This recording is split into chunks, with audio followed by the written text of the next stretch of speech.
నా మనస్సాక్షి నాతో కూడా సాక్ష్యం ఇస్తున్నది.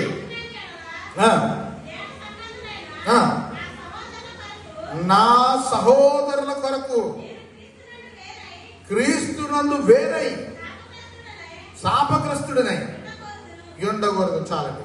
అపోస్తలుడైన పౌలు భారం కలిగి ఉన్నాడండి.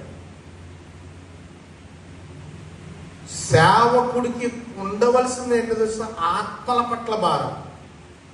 డబ్బు పట్ల భారం కాదు, పోగేసుకోవడానికి కాదు భారం, ఆత్మల పట్ల భారం. ఇక్కడ చూడండి ఏమంటాడు తెలుసా? అపోస్తలుడైన పౌలు ఎవరెవరిని సాక్షిగా పెట్టాడు చూడండి. ఏమని సాక్షిగా చెప్తున్నాడు? అక్కడ ముగ్గురు పెట్టాడు చూడండి. ఒకటి క్రీస్తుకు సాక్షిగా, రెండు మనస్సాక్షికి సాక్షిగా, మూడు పరిశుద్ధాత్మను సాక్షిగా చెప్తున్నాను.